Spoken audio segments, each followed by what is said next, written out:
सलमान खुर्शीद की किताब पर हंगामा। कांग्रेस नेता सलमान खुर्शीद की किताब सनराइज ओवर अयोध्या पर हुआ हंगामा। खुर्शीद ने इस किताब में हिंदुत्व की तुलना आतंकी संगठन आईएसआईएस और बोको हरम से की। इस मामले में विवेक गर्ग नाम के वकील ने दिल्ली पुलिस कमिश्नर से केस दर्ज करने की अपील।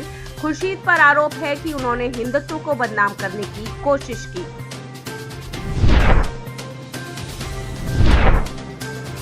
तमिलनाडु में रेड अलर्ट जारी। तमिलनाडु में भारी बारिश के चलते मौसम विभाग ने 8 जिलों में रेड अलर्ट किया जारी। चेन्नई, तिरुवल्लुर, रानीपेट, वेल्लोर, सलेम, कल्लाकुरिची, तिरुपट्टूर और तिरुवन्नमलई रेड जोन में शामिल। अन्य इलाकों में भी भारी बारिश का अनुमान।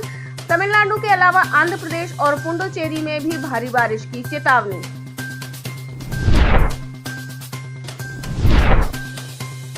छठ पर्व का आज आखिरी दिन। लोक आस्था के महापर्व छठ को लेकर पूरे भारत में रहा उत्साह। छठ व्रतियों और श्रद्धालुओं ने भगवान सूर्य को दिया अर्घ। 4 दिनों तक चलने वाला सूर्योपासना का छठ पर्व हुआ संपन्न। भगवान सूर्य को अर्घ देने के लिए पटना सहित अन्य जिलों के सभी घाटों पर कल सुबह से ही लोगों की भीड़ उमड़ी। कई घाटों पर रात में भी रुके व्रती।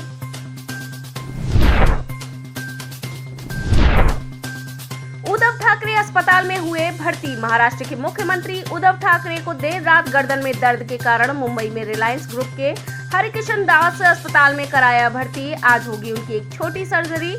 3 से 4 दिनों तक रहेंगे अस्पताल में। लोगों से कहा, आपका आशीर्वाद मेरे साथ है, मुझे यकीन है कि मैं जल्द ही ठीक हो जाऊंगा। इसके साथ ही सीएम ने महाराष्ट्र के लोगों से टीकाकरण अभियान की अनदेखी न करने का आग्रह किया।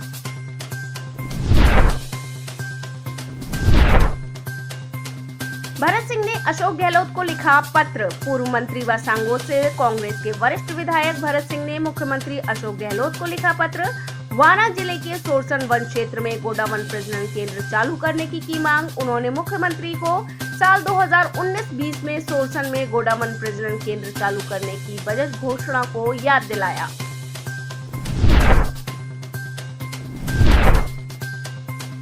किसानों ने हांसी में किया घेराव। हरियाणा के हिसार जिले के नारनौल कस्बे में सांसद के घेराव से शुरू हुआ विवाद।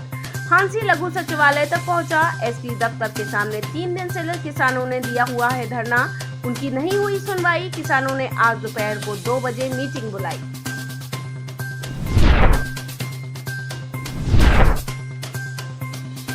हिसार में ई-लाइट सिनेमा के मैनेजर को पीटा। हरियाणा के हिसार शहर में लक्ष्मीबाई चौक पर कुछ लोगों ने ई-लाइट सिनेमा के मैनेजर को पीटा। मैनेजर कौस्तुभ शिवराण का आरोप है कि कुछ लोग जबरदस्ती उनकी गाड़ी में शव रख रहे थे। मना करने पर वहां खड़े 3-4 लोगों ने उसको पीटा व गाड़ी को भी पहुंचाया नुकसान। मैनेजर कौस्तुभ शिवराण की शिकायत पर सोनू, मीना, सौरभ, देवेंद्र व अन्य के खिलाफ केस हुआ दर्ज।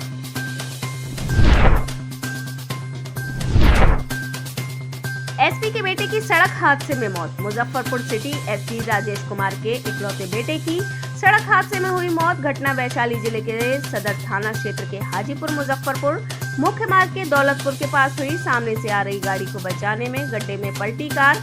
घटनास्थल पर बेटे की हुई मौत। गाड़ी में सवार एक युवक गंभीर रूप से घायल।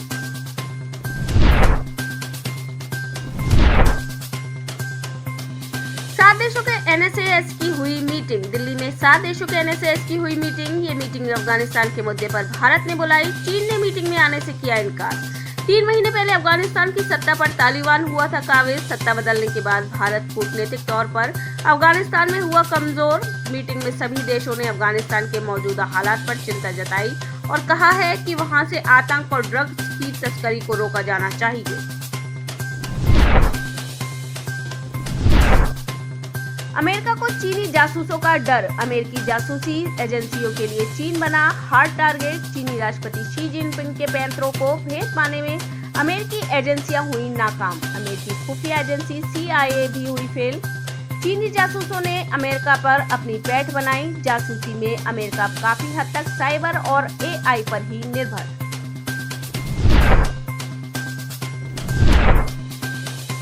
ग्लोबल वार्मिंग और पर्यावरण प्रदूषण के लिए बड़ा फैसला। ग्लोबल वार्मिंग और पर्यावरण प्रदूषण जैसी चुनौतियों से निपटने के लिए दुनिया की 6 दिग्गज कंपनियों ने बुधवार को लिया बड़ा फैसला। ब्रिटेन में के ग्लासगो में चल रही COP26 की मीटिंग में उठा मुद्दा एयर समिट में 2040 तक पेट्रोल डीजल से चलने वाली कारों की बिक्री धीरे धीरे खत्म करने का रखा फैसला। Ford, Mercedes Benz, general Motors और वोल्वो सहित गाड़ी बनाने वाली करीब 6 बड़ी कंपनियां इस पर हुई सहमत। फिलीपींस में भी मनाया छठ का त्योहार। फिलीपींस में भी भारतीयों ने मनाया छठ पर्व। पटना के रहने वाले निशिकांत और उनकी पत्नी शालिनी ने भी मनाया छठ। निशिकांत और उनकी पत्नी ने पिछले साल फिलीपींस में किया था छठ का शुभारंभ। निशिकांत पटना के अनीसाबाद स्थित पुलिस कॉलोनी के रहने वाले हैं और फिलीपींस में भारतीय दूतावास के प्रथम सचिव। आप इस खबर के बारे में क्या सोचते हैं, हमें कमेंट सेक्शन में बताएं। साथ ही ब्रह्मास्त्र न्यूज को सब्सक्राइब और शेयर भी जरूर करें।